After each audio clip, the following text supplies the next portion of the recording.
50 years, 10 member states, 5 days, 2 locations, 1 ASEAN.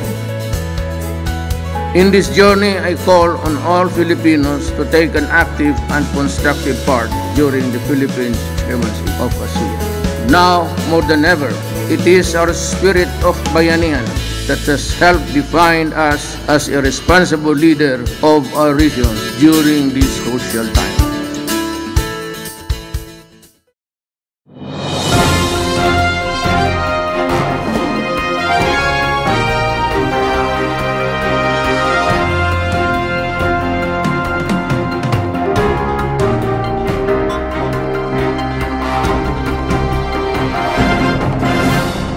Good morning, Cebu. Welcome to another round of Kapihan sa PIA.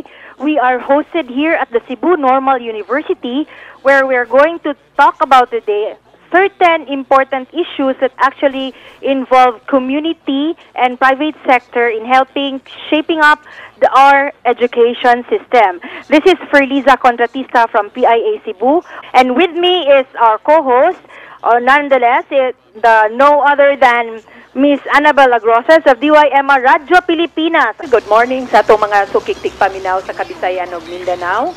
Welcome sa Kapihan sa PIA karong buntaga nga matod pa ni Perli ni Ami mismo nanukad sa Center for Teacher Excellence o CEFTEX building. Yes, oo. Aron maghisgot may kalabutan sa edukasyon, education. Okay, ni adinhi ang atuang mga kaubanan nga motoki may tungod sa Bayanihang Pampaaralan, Senior High Schoolwork Immersion. Partner ni nato ang CBE for how many years? I think for 5 years already that they had been letting PIA be the educating and the information arm of CBE. Because importante mo kay ni nato Miss Ann ang kanini ang pagpanginlabot di ay sa private sector, labi na sa mga businesses sa pagbuhat sa ato ang mga curriculum. Labi na giding sa K-12. Okay, ato nang ipailamisan. So naakauban na to ang DepEd ug ang Philippine Business for Social Progress. So niyang taw-taw ang gingon ni Perli nga Coalition for Better Education. Okay, so atong unahon sa pagpailaila ang manager sa PBSP Central Visayas, si Miss Angelie Yulo-Millan. Good morning, ma'am, and welcome to Kapihan sa PIA. Mayong buntag kaninyong lahat. I'm Angelie Yulo, and I'm the regional manager of Philippine Business for Social Progress. It's a corporate foundation made up of 250 micro, small, medium, and large companies all over the Philippines. Okay, thank you, ma'am. O ang ang Assistant School Division Superintendent sa DepEd Cebu City Division, Dr. Danilo Gudelosao. Sir, good morning. Good morning, ug maayong buntag sa tanan natong televiewers ug sa mga radio listeners. Kay pasalamat sa kami sa Department of Education nga nanasad ni kay gayunan sa pagpasabot ug pagtuki sa senior high school program. Asa may atong unahon ani Miss Pearl, no? Kaning gitawag na tog senior high school work immersion sa ibot pasabot ani Doc. Ang atong senior high school doon nag-part sa curriculum nga kining mga estudyante nato atong pa ipadala sa mga sa industries nato dinhi sa Cebu kanaman atong lokal sa Cebu. So aron sila ma-develop sila, ma-train sila on skills and especially also equally important kini bitawng attitude kanang value sa mga sa tawo nga manarbaho kay ang curriculum exit nagpakita man nato nga usa sa mga dagkong objectives sa senior high school program kanang gitawag nato textbook nga pwede ang bata manarbaho after sa iyang senior high school grade 12. Yes, no. So, wa pa man tayo ni graduate, sir, no? Sa senior high school?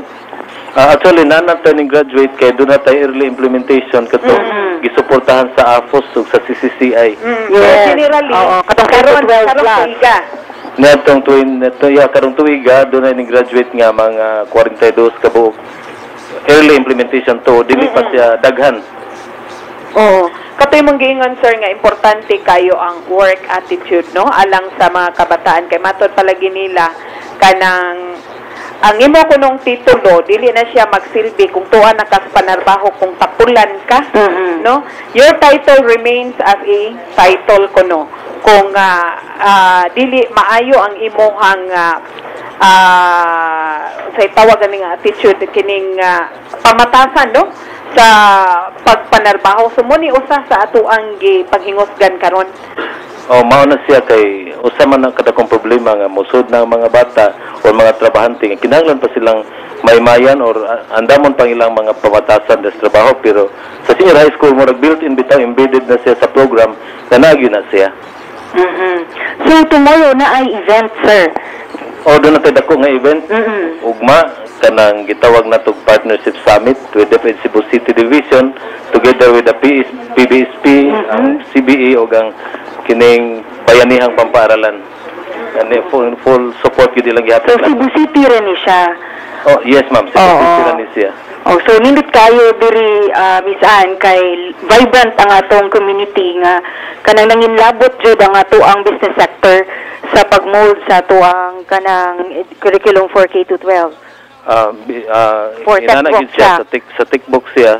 Now, doon na sa tayo ka ng academic track nga mo sud kay mag-immersion man sa mga bata gihapon, pero mostly gid ato mga industries niya.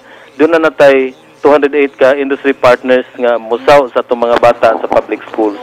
Okay. Sa immersion program, pila gani ka hours ni sir ang need? Ang number of hours is naman to sa design gi-appeal nga 40 per week, at least 40 per week. 40 per week for 6 months? For one semester, 6 months. Okay. So, balikan nato si Sir Yani unya, no? At upang pangutan no si Ma'am Angelie kung what is this ang tinatawag na Bayanihang Pampaaralan? Ang Bayanihang Pampaaralan, it's a platform that was started in Manila. So, 2011, ang DepEd, they had a call for private sector participation in addressing the classroom shortage. So, that was, so private sector had an objective of building 10,000 classrooms all over the Philippines. Fast forward, nung dumating yung senior high school implementation, Bayanihang Pampaaralan decided to expand it and the focus to senior high school. We felt that we needed to have focused intervention in strengthening the industry academic collaboration and also strengthening the program itself. So, Bayanihang Pampaaralan, it's a loose coalition of different private sector and non-government organizations. So, hindi lang siya na nationwide. So, we have a national steering committee that is headed by the FINMA, and then with different member companies. Tapos, meron kaming Luzon, Visayas, and Mindanao Steering Committee. So, dito sa Visayas, we have, the SteerCom is composed of the membership of Mr. Bob Gotong, CBE, Skills, Southwestern University, Juanito King, and then PBSP is acting as the secretariat. So our goal right now is to come together because we believe in a collective action so that we can address and strengthen the senior high school program. So tomorrow we are part of this big event together with CBE, Skills, and DepEd. So, meaning, noon, classrooms lang yung in-address ninyo, kakulangan ng mga silid-aralan, and now tumutulong kayo para for strengthening the industries. or the senior high school program? Correct, because tama yun, because we feel that our objective now is that when a senior high school graduates, he is either fit to work when he takes the tech voc track, or if he continues with his college education, he is also equipped with the necessary skills for pursuing his college education. Ma'am, do you think I'll go back to the number of hours required for the senior high school to be in the industries? You think that is enough for the students to actually learn the actual thing from school, the ratio between academics, the ratio between the time spent in school and the time spent immersed in the industry? Because it's only 40 hours per week. 320 for the entire SEM. Right now, because nga of our collaboration with, yun na nga yung goal namin of strengthening academe and industry collaboration, dito nakikita the kailangan ng different, the industry, some industry demands more hours, so different hours actually. So maybe Miss Luchi can, because she can share with that because they're doing the immersion right now for the teachers. Okay. So, ipaila-ila may katulong panelist, Miss Anne. Yes, ang Executive Director sa CBE or Coalition for Better Education, si Ma'am Luchi Flores. Good morning, ma'am, and welcome to Kapihan. Good morning also, and welcome to CBE. And welcome to, and also we would like to thank everybody for the participation and the support that you're giving us sa among mga gamay nga mga kasikasikas para sa edukasyon sa Cebu City. Okay, so katuna siguro, Miss Luchi, in addition to the answer of ma'am, if you also would recommend if the number of hours for now required for the students to spend outside or sa industries, is it enough? Bahin karon because we have a project with the Asia Foundation under the Australian government ni siya nga embassy. We have a program right now called Turo, Turismo, and the goal of the program is to actually immerse the teachers also para sila po, they will know what to do and they will know how to implement their programs and how to teach the students in time for immersion. We will also be immersing students, about 200 of them, because we are focusing more on the tourism industry related subjects. So right now, we have a total of 55 teachers who we have immersed, and some of them are still undergoing immersion at this point. Not only Cebu City, but also Siquijor and the other municipalities, the other divisions in Cebu. Ang comment yun pirmi sa industry is that they really need more time. They need more time. In fact, one of the hotel operators nga ni accept og mga immersion teachers for immersion, ningon gud siya nga sa hotel industry kinahanglan gyud 1,000 hours per SEM. Total.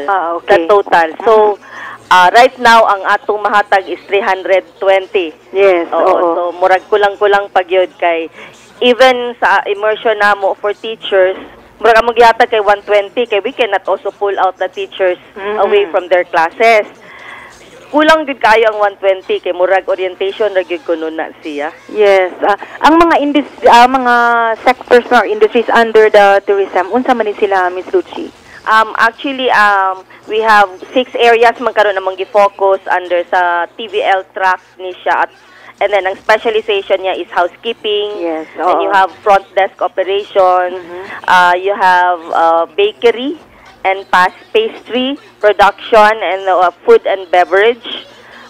We also have cookery, and then electrical installation and maintenance.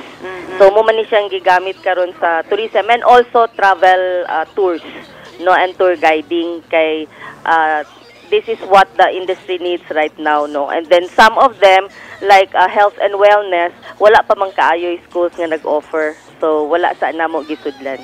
So these teachers are teachers of those subjects. Yes, they are teachers of those subjects and they are also immersion subject teachers. Kay aside from the immersion, naman kita gitawag nga immersion subject yun. No? So those teachers handling the immersion subject, they were the ones who were asked to do immersion una before they will be able to cascade this to their other fellow teachers and to the students as well. Okay, sir, naka-i-add atong kuan lang regarding the number of hours required. Actually, ang atong design sa curriculum gitagaan lang gid sila og kanang 320 hours for the program, but the business sector, the industries were complaining it's not enough kay gamay ra kay na. Insakto tong gingon Ma'am Luchi nga it's only for the orientation, but that actual work kinahanglan gid siya taas nga time kung kana ang bata ato gid siya kuanon kanang ini-graduate gid diretso nagtrabaho ana. So kulang siya. Then can CBE recommend or make some policy changes? We can recommend also, no, through Bayanihang Pampaaralan also, because BP will not only just do certain programs, no, but also policy advocacy that will help us in the implementation of the senior high school program. So, unsay reaction sa DepEd, sir, sa ilang recommendation to kuan kanang patasan ang oras for the immersion? Actually, ang DepEd kanang very flexible, especially that we do not have kana experience pa how to implement the senior high school program in our own setting.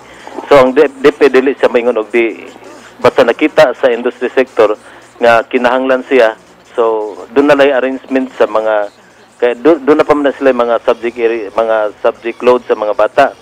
So doon na lang gid sa arrangement ano unsa bata sa pag-comply sa minimum requirement kana number of hours. Kami open may paraan na niya. Actually nalipay mi tungod sa kining summit kay kana this is for the second time nga magkita sila nga ma-enhance ug ma-enrich ang curriculum tungod kana ang industry kay ang expertise sa DepEd is on teaching and kanang kuan ba instruction. Di mamisiwa may competency sa kuan sa industry. So we need to listen to the voice of coming from the industry sector aron amo i-consider sa program improvement enhancement. So sa business sector, sulit na ba ma'am ang mga programs offered by DepEd In Tagalog or in English? Oo. Si ma'am. Para Tagalog yung sulit, ma'am. Sulit. Is it enough? Actually, we are trying to match the programs with the industry. So, ang senior high school program, magkakaiba ang mga dynamics per actually locality because it really has to conform to the demands of the industry. That's why also tomorrow we're also going to present an industry study. So that we will also see which one has more demands, the job, the industry that has more demands, and then which has lesser demands or ganon. Para at least our students and our teachers will be guided when they do when they want to decide their track.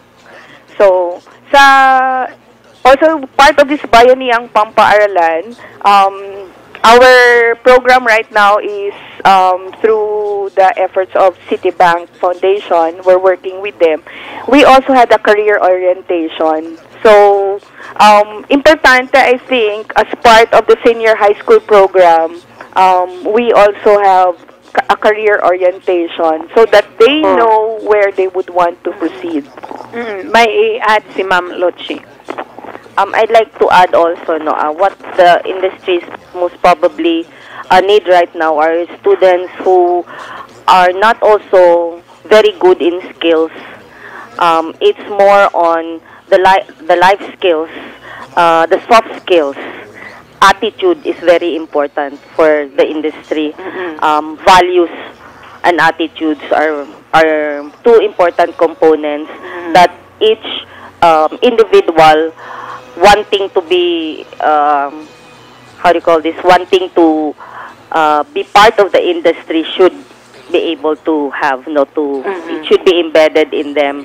Kasi right now, naagi mo complain nga industry, nga dili na sila mo dawat og estudyante, kay dili pa mature enough to take on the job. So naagi mo dili because of that. So kana siguro atong kinahanglan i-beef up gyud nga sa core subjects pa lang ato nang gi-introduce ang value of work, ang value of integrity, especially sa hotel industry, housekeeping, honesty and integrity is very important kay manglimpyo ba ka sa kwarto. Diba? Unya nabiya ang mga personal gamit sa mga guests.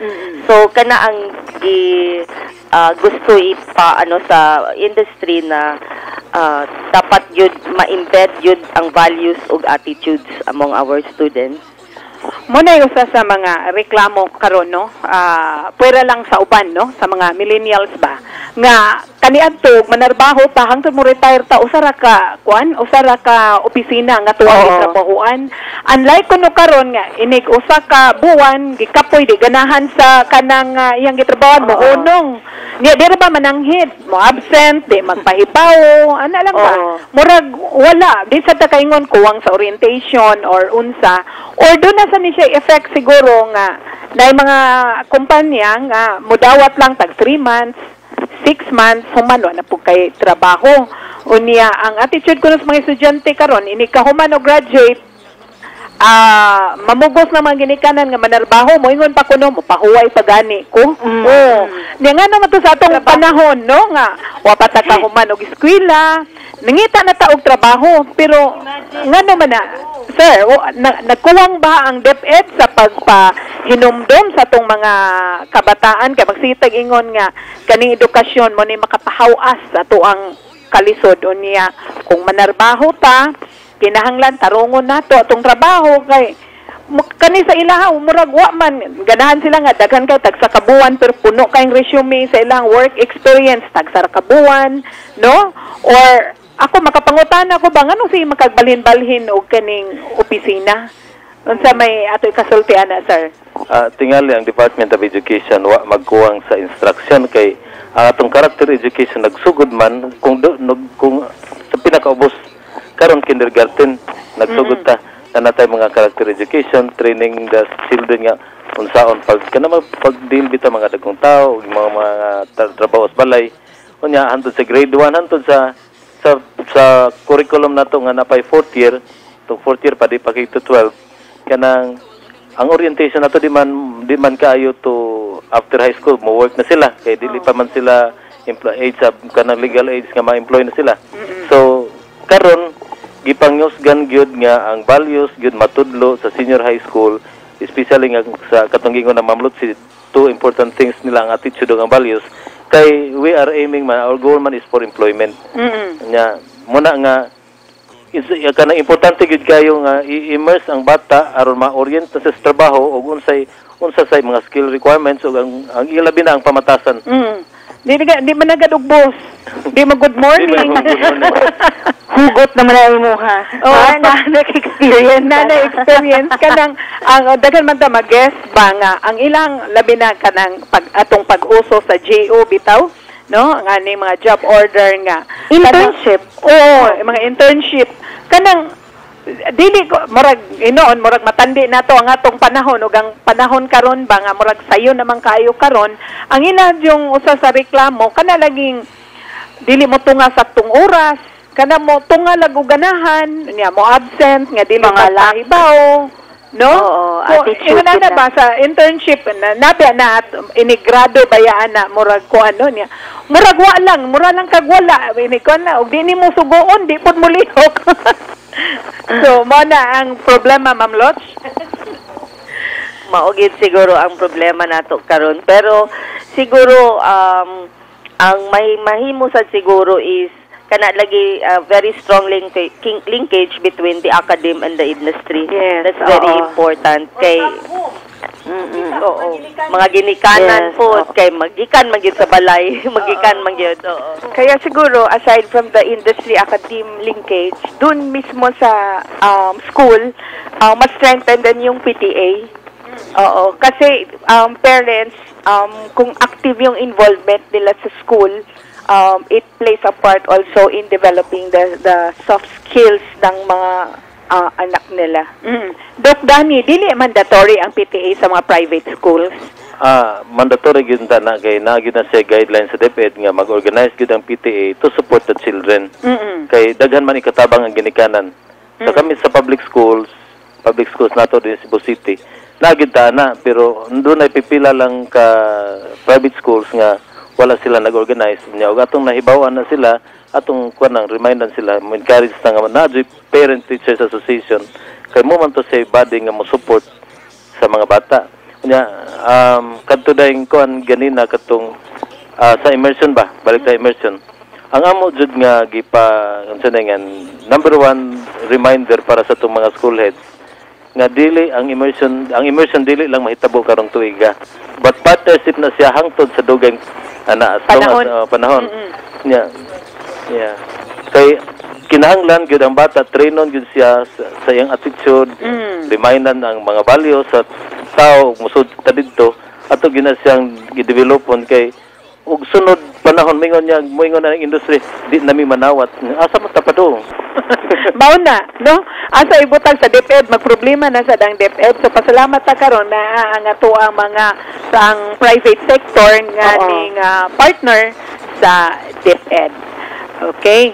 So siguro atong ihatag ang panahon Miss Pearl, no? Sa atong mga kaubanan sa media. Ano lang, kaning senior high school immersion, since when did it start? And then what kind of industries are we tapping? What are these industries?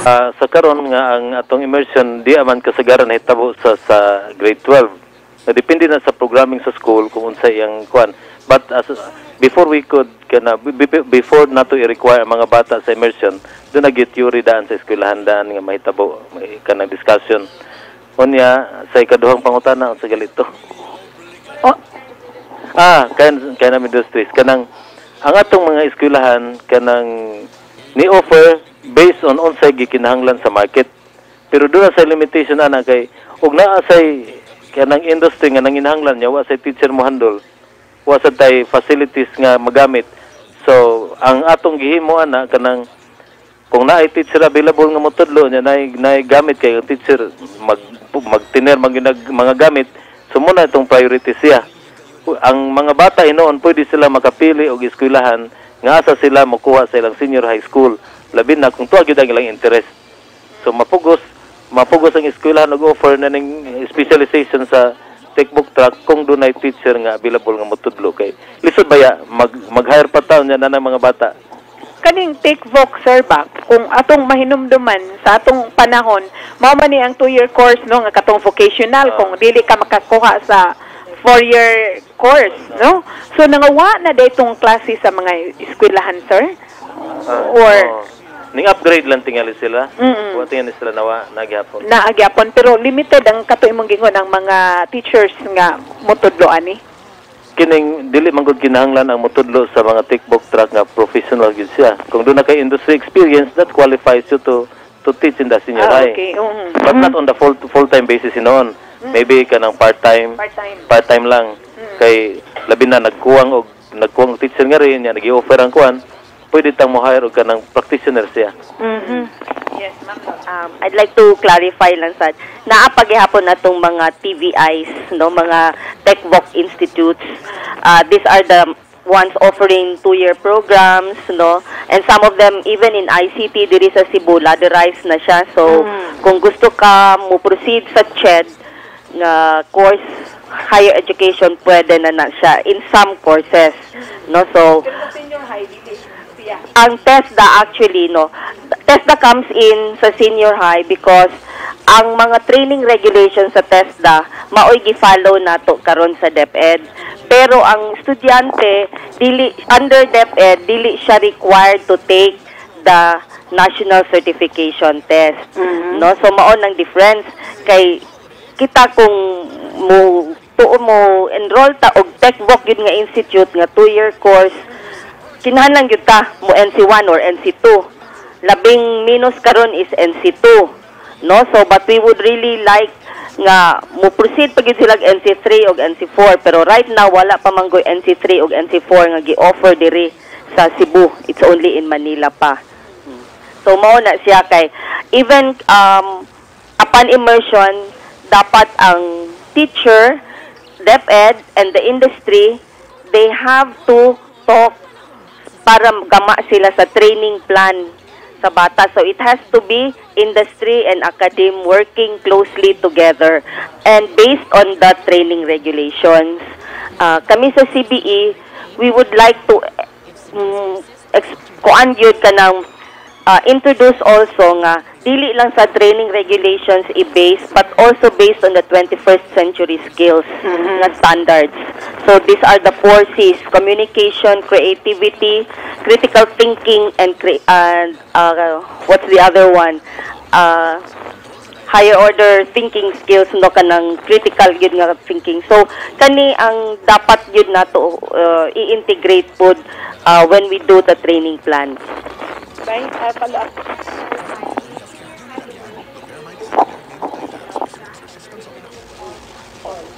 All tracks. Kay bisan pa og academic ka, nakasan sa academic track, namang gyapon kay community immersion. And this is in the form of mga researches nila. Like yung sa Ateneo de Cebu, diba, nag-immersion na yung kanilang STEM. And so STEM is an academic track. On another issue about yung values degradation, how do we address yung character development? What are the concrete mechanisms or strategies that we are gonna push or that needs to be imposed to address such concerns? I'd like to point that values is not acquired. Learned, it's acquired. We do not teach honesty, and they say honesty, spell honesty, Honesty, and then you know what honesty is all about. It has to be embedded, imbibed in the curriculum seamlessly. So when we say seamlessly, as if wala nila natunan, but actually in the process of doing activities, school tasks, naana dito ang values. So that's why kami sa CBE, we always kuangyud ka ng promote project-based learning approaches. Kaya in this approach, in this teaching strategy, students are able to do a lot of activities, but then the teacher leads the activities in such a way nga makatunan na niya ang value. So let's say for instance, supposing, because PBL is really more on kanang case studies, kanang mga scenarios. So, if you are a carpenter, how will you make sure that your, let's say, furniture will be sold? So, what value are you teaching the student? It's the value of accuracy and precision. So, that has to be imbibed in the tasks. More than often, no, ang traditional karon nga classroom is that it's a chalkboard. No, so copy this and memorize. No, so dapat we have to go beyond that type of teaching. No, which right now ang DepEd is really doing na. No, so teachers are already trained to do programs, to do instructional plans that imbibe more the project-based learning approaches. Yes, it's more output-based. Yes, Doc. Because we cannot impose values on the students. Ang strategy na mo ana pagtudlo sa values sa bata is more on the process. Nga i-process siya unya mo ang importante sa the whole kwan makakita ba siya sa unsa na nga siya ka value nga unya later on i-integrate nila kung kwan nila. So integration is on their part is application na values nila. So ma-realize nila during the processing, after the processing of this value concept, maka-realize siya nga importante din siya nga values kini. Kunya later on pag-apply nila, that's integration already. Lisod baya magtudlo og values. Oo. Pinakalisod na siya, Doc. Nag-handle ko 1 year nga when I was during my first year of teaching. Nag-handle ko sa kakwan ingon ang tawag nila nako sa mga bata pare. Oh. Because we will not just enumerate these are the desired values and so on, but you have to process its value concept. When ingon nga scammer man si Sir, oy. Para ba na ilang mga termino dapat mag-coincide ang values nga na-learn sa school with the values learned at home. Muna say pinakalisod na mo bitaw. Kay makaingon tag doon sa mga bata split personality. Adto sa eskwelahan buotan, adto sila badlungon ko no. Or vice versa. Tinuod, no? Niya, may lang kag do what I say, don't follow what I do. Yes. Any more? Maybe another issue about the shortage of classrooms. Sir, do we still have, in the part of Cebu's East Coast Division, do we still have shortage? Pagsugod ginato sa senior high school last year, perti ginagan ang buildings nga nahuman. Dagan kay buildings nga nahuman kay dagan kay rason nga nawa sa mahuman. Number 1, kanang ang problema sa buildable space. Number 2, ang contractor wa say mga panday nga ma-hire kay nagtukod og tanang dagan kay building simultaneous ba nga pagtukod sa building napay kalsada, napay bridges, do napay condominium sa Cebu City. Mahanya og contractor nga pwede bag madili na magamay kay tungod wa sila panday. Muna kay nya na sa strategy nga ang panday dito mas mahal og sweldo og 5 pesos nya diag panday diri mo transfer sa dito.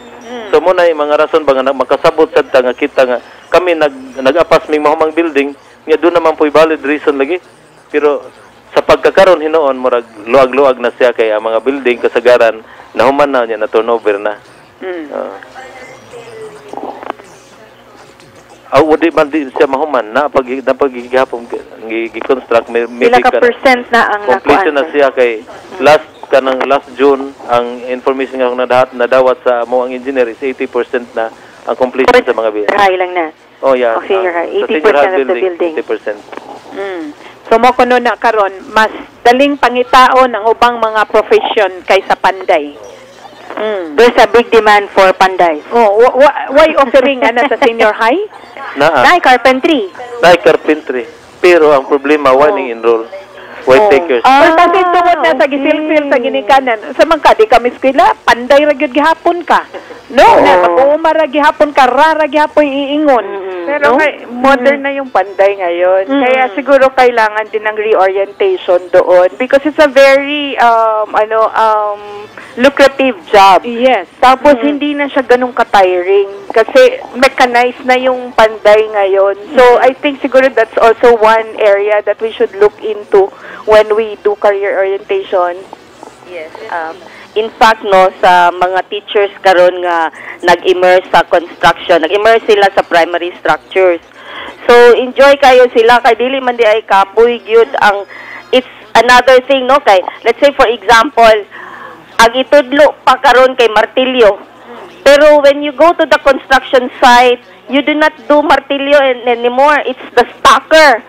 It's very easy na no to stack the nails dito sa kuan. So these are the things nga matudlo na dayon sa atong mga maestro sa mga estudyante kay even sa skills karon no, they are really complaining kay they have a parang window for scholarships for construction but there are no enrollees. Nagpatabang na sila sa CBE, wag yapoy mo enroll. Because of the misconception nga matulog sa bunkhouse, may nana. Pero dili, matanaw ka sa bunkhouse, maayo kayo ang setup. So, ingon ana ang reason nga nung walay mga panday. So, di na madukduk ka ng tudlo, di ay, no? Oo, kay stacker na ang gamit. Yes, ma'am. Oo, yun, grabe ang backlog ngayon sa construction industry. And it's one of the progressive industry. So, maybe we can also try to promote that. So, it's just a reorientation. Yes, Doc. sa di pa ko mo balik ni Ma'am Luchi kay maghisgot po din ni Turo Turismo, no? Nakalimtan na nato nga napo di siya topic nga pagahisgotan. Yes, Doc. Kani laging ang TBL track bitaw murag dako kay tag kinahanglang advocacy para sa mga ginikanan nga makasabot. Ug ang mga bata pod nga mo kuan sila nga inani man gining kung di ta ka proceed sa college, mangita tag trabaho, the shortest way is to enroll in a textbook track sa senior high school. Kanya lagi kay gusto man laging mag-professional. So mo nang ato tingaling ang atong advocacy, pero hinahina-hinon nabira na namo sila. Mga napasabot na namo sila. Kanang kuan, kumingtag pagkuwag panday, ang problema nato kinsabay musugot ang mo ginikanan, musugot og panday ang kuwas bata ina bitaw. Pero kung makasabot sila sa kanang naipanginabuhi nga magamit na siya kanang ano tigaling dapita. Pero nga naman to sa una, Doc, no, nga kanibang ang kining vocational courses. Daghan man kayo enrollees after kami eskwela ug high school labi na tong ditang kapasar sa NCEE sa una, no? So 2 years lang ang imuhang kuhaon or doon na po'y nakapasar og NCEE.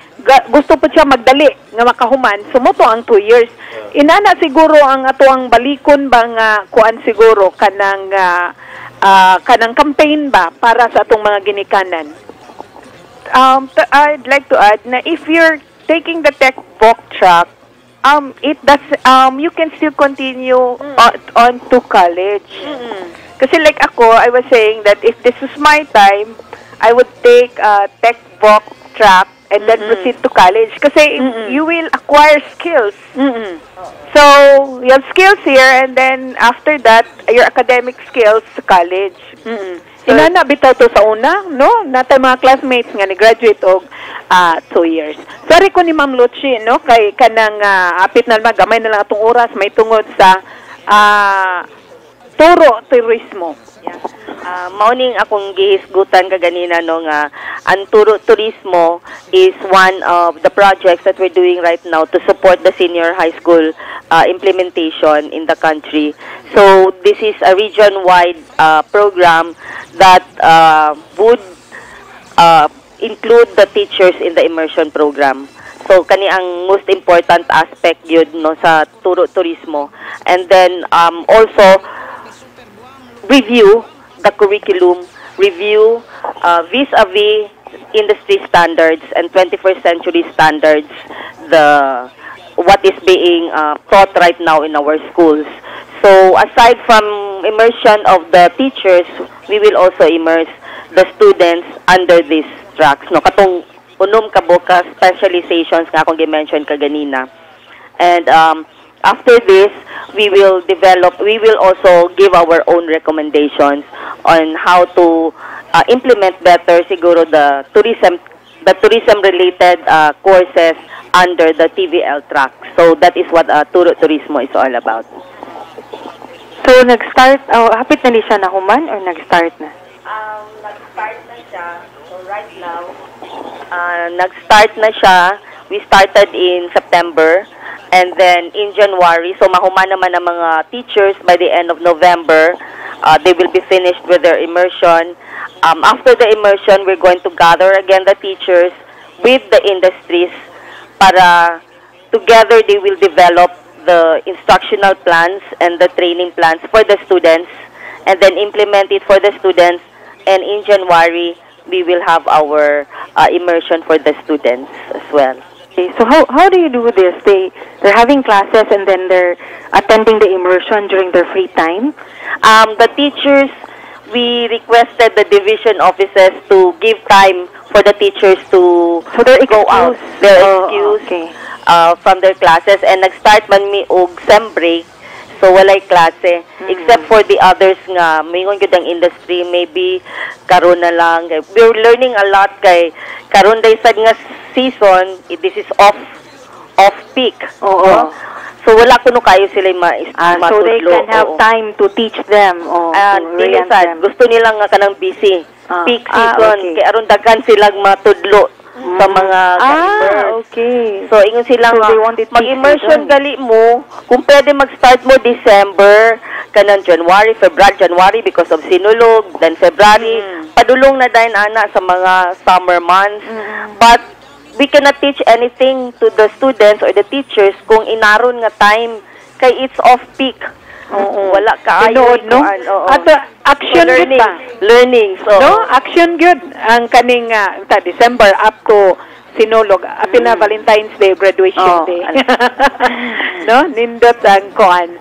So, doon na pa mo yung mga pangutana, clarification, gikan sa ato ang mga panelists, gikan sa PBSP, CBE o sa DepEd.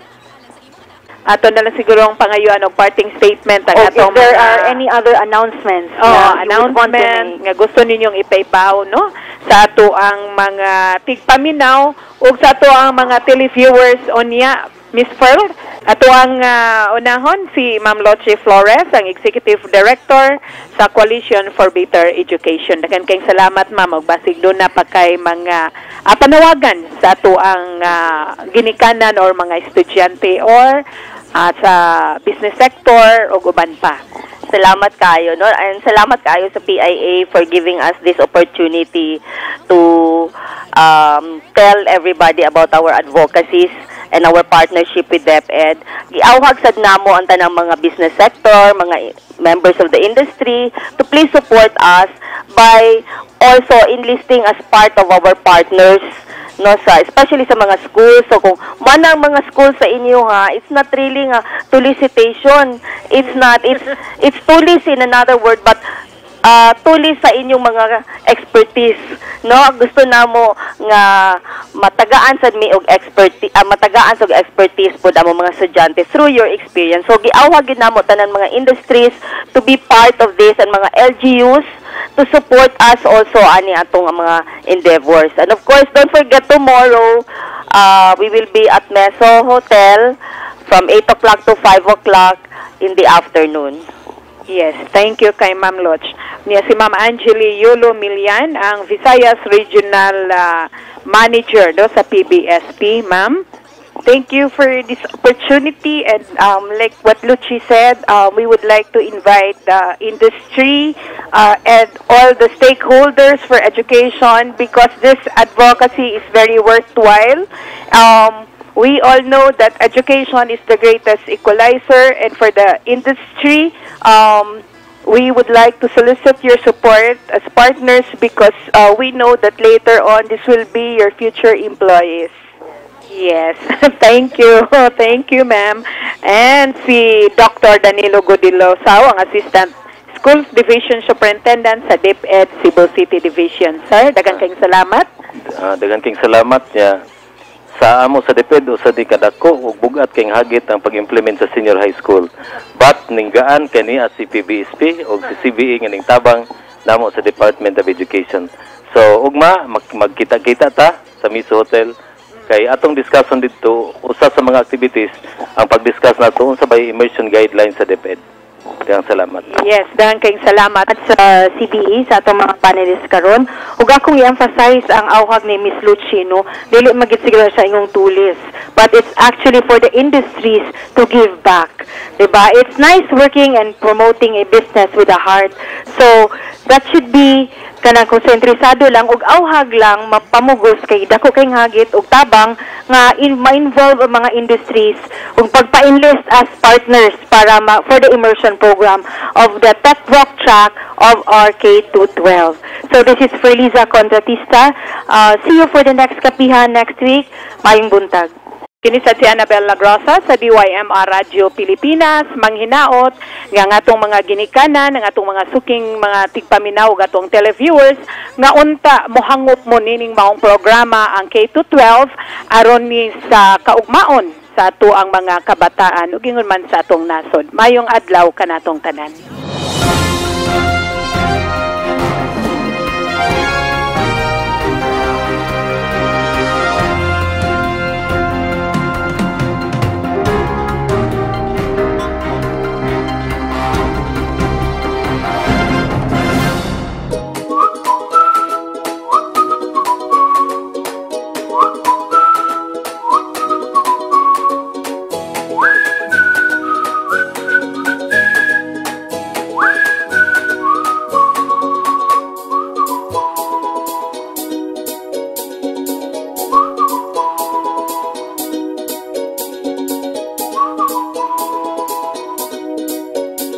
One ASEAN, a global player.